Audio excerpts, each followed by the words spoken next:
చిత్రంలోకి స్వాగతం మిత్రులారా. ఈరోజు వాయిదాలో మనం ఒక ఇంట్రెస్టింగ్ జడ్జిమెంట్ గురించి మాట్లాడుకోబోతున్నాము. అది మెయింటెనెన్స్ కేసులో వచ్చింది. మహారాష్ట్ర హైకోర్టు, ముంబై హైకోర్టు ఇచ్చిన జడ్జిమెంట్.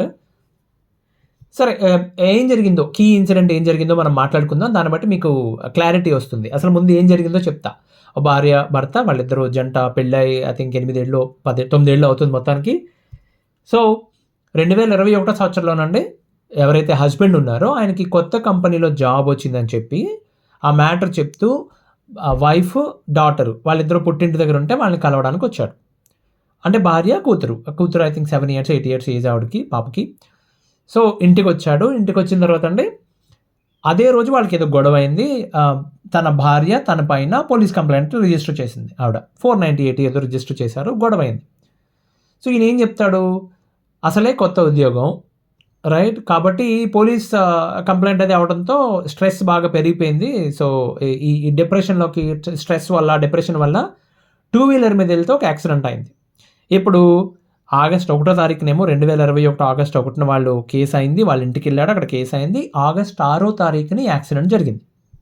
ఓకే, సో ఆగస్ట్ 6వ తారీఖున యాక్సిడెంట్ జరిగితే సమ్ కాలర్ బోన్ లేకపోతే సమ్ రిప్స్ దగ్గర ఏదో ప్రాబ్లం అయింది. మొత్తానికి ఫిజియోథెరపీ అని చెప్పి డిసెంబర్ 21 వరకు రెస్ట్లో ఉన్నాడు. ఆగస్ట్ నుంచి డిసెంబర్ వరకు.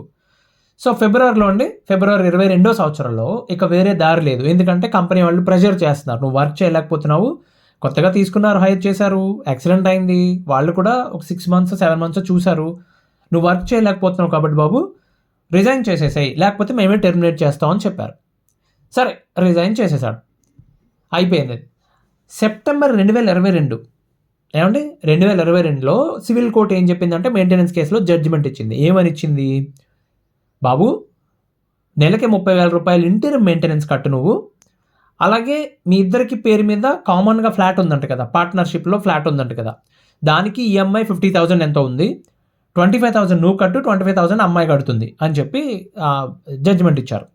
ఓకే, సో మనాడు ఏం చేశాడంటే అప్పటికే జడ్జిమెంట్ వచ్చిన తర్వాత అండి, అంటే మెయింటెనెన్స్ కేసులో జడ్జిమెంట్ వచ్చిన తర్వాత తను ఏం చెప్పాడంటే, నేను చాలా డిప్రెషన్లో ఉన్నాను,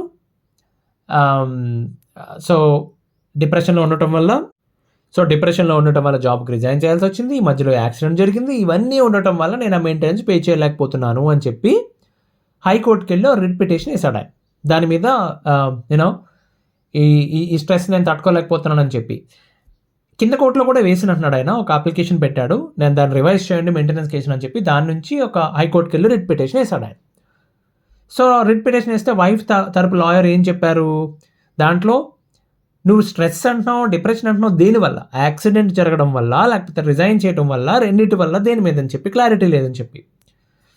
సో ఈయన సరే మొత్తానికి ఆయన ఫైల్ చేశాడు, కౌంటర్ వేశాడు, వాళ్ళిద్దరి మధ్యన వాదనలు జరిగాయి. కోర్టు ఏం కన్సిడర్ చేసింది, కోర్టు కన్సిడర్ చేసిన విషయాలు చెప్తా.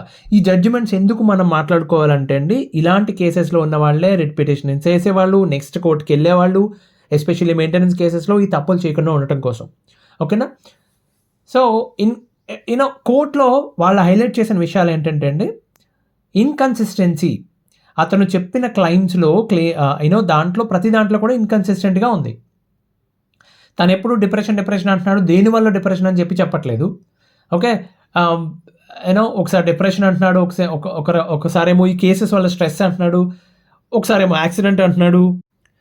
ఇలా రకరకాల కారణాలు రకరకాల టైమ్స్లో వేరే వేరే కారణాలు చెప్తున్నాడు. అదొక పాయింట్ అండి. ఓకే, సో ఇంకా అదొకటే కాదు, ఇంకా చేసిన తప్పు ఏంటంటే, తప్పని చెప్పలేం మనం. తన హైకోర్టుకి అప్రోచ్ అయినప్పుడు అండి తను ఏం చెప్పాడంటే, బాబు నాకు నెలకి 20,000 రూపాయలు జీతం వస్తుంది, అంటే ట్యాక్స్ కూడా ఉండదు దానిపైన, 20,000 రూపాయలు జీతం వస్తుంది అంటే 2,40,000 సంవత్సరానికి. 20,000 అంటే ఎంత అవుతుంది, 200 రూపాయలు ప్రొఫెషనల్ ట్యాక్స్ తీసేస్తే 19,800 రూపాయలు చేతికి వస్తుంది. ఓకే, కొత్త కంపెనీలో, ఆ కంపెనీలో రిజైన్ చేసిన తర్వాత వేరే కంపెనీలో జాయిన్ అయ్యాను నేను, 20,000 రూపాయలు జీతం వస్తుందని చెప్పి చెప్పాడండి.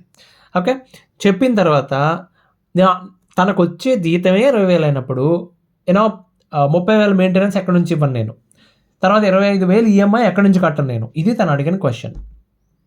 దాన్ని రివైజ్ చేయండి అని చెప్పి చెబుతూ వచ్చాడు కోర్టుకి. సో తను సింపుల్గా ఏం చెప్తున్నాడు, మహాయితో 5,000 6,000 అంతే కదా, డైరెక్ట్గా అడుగుతుంది అదే కదా, ఒక 6,000 7,000 పోను 10,000 రూపాయలు 50% అనుకున్నా ఇస్తాను, అంతకుమించి ఇవ్వలేనని చెప్పి చెప్తున్నాడు. సో కోర్ట్ ఈ పాయింట్స్ అన్ని కన్సిడర్ చేసేటప్పుడు అండి వైఫ్ తాలూకు వాళ్ళు సబ్మిట్ చేసిన డీటెయిల్స్ ఏంటి తెలుసా? బుర్ర తిరిగిపోయింది వాళ్ళకి. హస్బెండ్ తాలూకు అడ్వకేట్కి వీళ్ళకి చాలా ఇరుకుని పడిపోయారు. ఏం చేశారు తెలుసా వాళ్ళు? ఈయన బ్యాంక్లో సస్పీషియస్ యాక్టివిటీ జరిగింది, పెద్ద పెద్ద ఫైనాన్షియల్ ట్రాన్స్ఫర్ జరిగినాయి. ఈ మెయింటెనెన్స్ కేసు రిట్ పిటిషన్ లేకపోతే కేసు జరుగుతున్న టైంలో, ఆ కేసు వేసిన టైంలో జరిగిన ట్రాన్సాక్షన్స్ ఏంటంటే అండి, అందులో 13 లక్షల రూపాయలు వాళ్ళ అమ్మగారికి ట్రాన్స్ఫర్ చేశాడు. ఈ కుర్రాడు 13 లక్షల రూపాయలు వాళ్ళ మదర్కి ట్రాన్స్ఫర్ చేశాడు. 17 లక్షల రూపాయలు బ్రదర్కి ట్రాన్స్ఫర్ చేశాడు. ఓకే, సో అంటే దాని ఇంటెన్షన్ ఏంటి? ట్రాన్స్ఫర్ చేయొచ్చా చేయకూడదా తర్వాత విషయం. వాళ్ళు ఏం చేశారు? వాళ్ళ ఫ్యామిలీ మెంబర్స్కి 13, 17 కలిపితే దాదాపు 30 లక్షల రూపాయలు కదా, దాదాపు అయింది 30 లక్షల రూపాయలు. 30 లక్షల రూపాయలు ఫ్యామిలీ మెంబర్స్కి ట్రాన్స్ఫర్ చేశాడు. ఇప్పుడు అడిగితేనేమో నాకు 20,000 జీతం, నేను మెయింటెనెన్స్ ఇవ్వలేను అంటున్నాడు అబ్బాయి. తర్వాత కిడ్ ఉంది, తనకి ఒక పాప ఉంది, ఆ పాపకి మెయింటెనెన్స్ కూడా ఇవ్వడానికి ఇష్టపడట్లేదు. ఇవన్నీ కన్సిడర్ చేసిందండి. చేసి క్వశ్చన్ అడిగినప్పుడు అండి యూనో కోర్ట్ చాలా ఎలా చెప్పిందంటే అండి, బాబు సప్రెస్డ్ ఫ్యాక్ట్స్ ఉన్నాయి, నువ్వు కోర్ట్ని క్లీన్ హ్యాండ్స్తో అప్రోచ్ అవ్వలేదు, so you filed A falls case. అబ్బాయిని చెప్పింది, నువ్వు ఫాల్స్ కేస్ ఫైల్ చేశావు. ఒక సుప్రీంకోర్టు ఇచ్చిన జడ్జిమెంట్లోనండి చెంగలరాయ నాయుడు అట, ఎవరిదో మరి 94లో వచ్చింది. సో డిస్క్వాలిఫై చేసి పడేసింది ఆ పిటిషన్ అనమాట. నువ్వు మా దగ్గరికి వచ్చినప్పుడు యూనో కోర్టుకి నిజాలు చెప్పలేదు, అబద్ధాలు చెప్పావని చెప్పి. ఇంత మాట అనడానికి ఇంకో కారణం ఏంటి చెప్పనా? మేజర్గానండి అతను చేసిన ట్రాన్సాక్షన్స్ ఒకటే చూస్తే పర్లా, బట్ మేజర్గా వైఫ్ ఏం సబ్మిట్ చేసింది తెలుసా? వైఫ్ తరఫు వాళ్ళు ఏం సబ్మిట్ చేశారు తెలుసా? మనవాడు ఇంత హడావుల్లో, అంటే అప్పటి నుంచి గొడవలు జరుగుతున్నాయి కదా, మళ్ళీ పెళ్లి చేసుకుందాం అనుకున్నాడు ఏంటో తెలియదు మరి, రీసెంట్గా అప్డేట్ చేసిన మ్యాట్రిమోనియల్ వెబ్సైట్లో ప్రొఫైల్ పెట్టాడండి. ప్రొఫైల్ పెట్టి యూనో దారుణంగా దాని ఇన్కమ్ ఎంత డిక్లేర్ చేశాడంటే 35 నుంచి 50 లక్షలు పర్ యానం అని చెప్పి పెట్టాడు దాంట్లో. ఓకే, సో అలాగే లింక్డ్ఇన్లో లేకపోతే వేరే వెబ్సైట్స్లో, కెరియర్ వెబ్సైట్స్లో, జాబ్స్కి సంబంధించిన వెబ్సైట్స్లో ప్రొఫైల్ పెట్టి దాంట్లో కూడా సేమ్ ఇన్ఫర్మేషన్ ఇచ్చి జాబ్స్కి అప్లై చేస్తున్నాడు. సరే, ఇవాళ రేపు అంత కష్టం అండి ఇన్ఫర్మేషన్ సంపాదించడం. మ్యాట్రిమోనీలో రిజిస్టర్ అయ్యి ఆ పేరుతో వెతుకుతానో, ఆ క్వాలిటీస్లో కొంచెం పేషెన్స్తో వెతికితే దొరికేదండి ఇన్ఫర్మేషన్.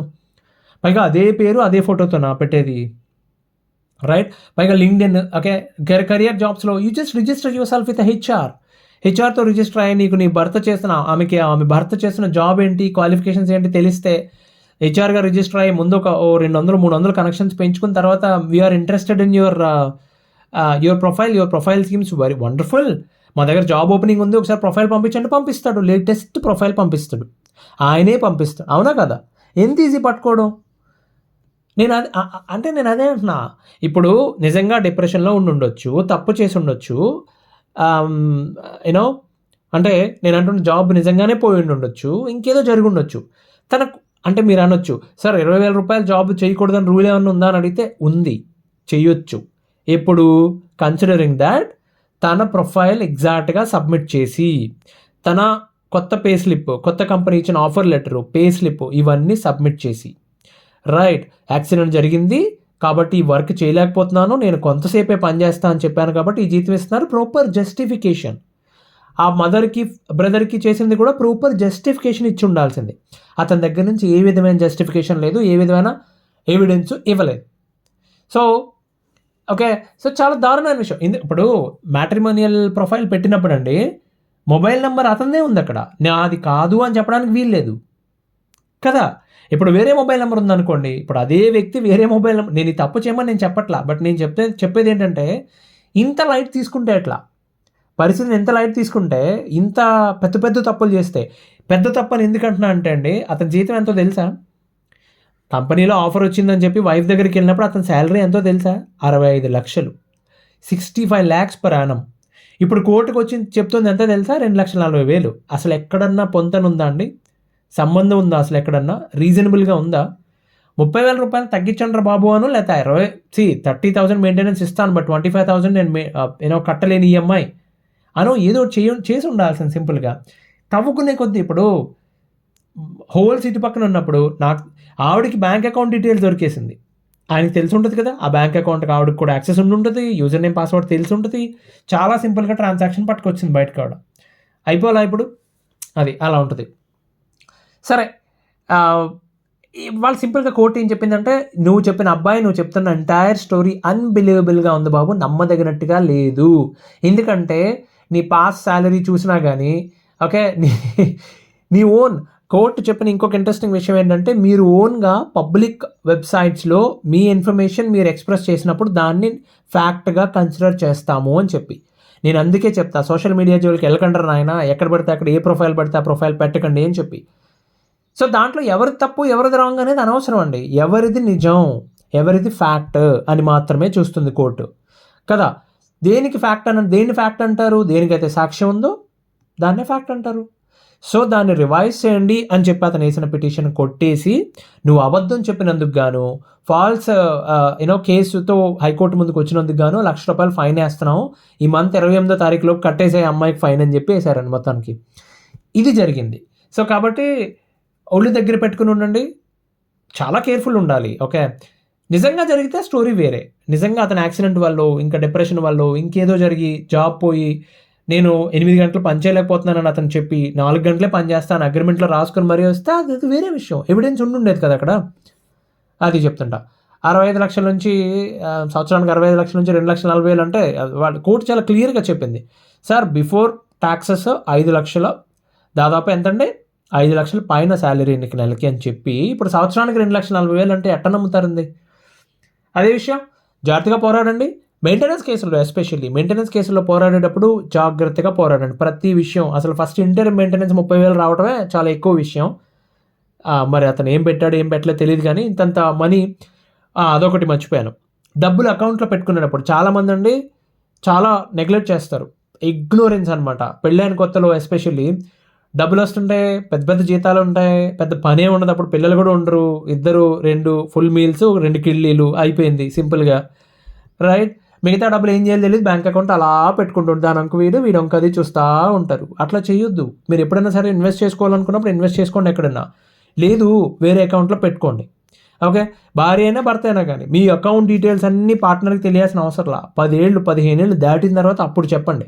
లేకపోతే పర్సనల్ ఇన్ఫర్మేషన్ ఎక్కడో ఫైల్లో పెడతారు కదా, ఆ ఫైల్లో పెట్టండి. రేపు పొద్దున ఏ దారిలోనే ఏదన్నా అయితే అవ్వకూడదు అయితే కనీసం వెనకాల వాళ్ళు అందేటట్టు పెట్టండి తప్పితే, అరే నువ్వంటే ఎంత ఇష్టం నాకు డార్లింగ్ అనగానే మొత్తం అకౌంట్ డీటెయిల్స్ షేర్ చేసేసి మొత్తం వివరాలు ఇచ్చేయద్దు, ఇరుక్కుపోతారు. ఓకేనా, బీ కేర్ఫుల్ అండి, జాగ్రత్తగా పోరాడండి. ఇంకో వాయిదాలో ఇంకో ఇంట్రెస్టింగ్ విషయంతో కలుద్దాం. అంతవరకు సెలవు, ధన్యవాదాలు.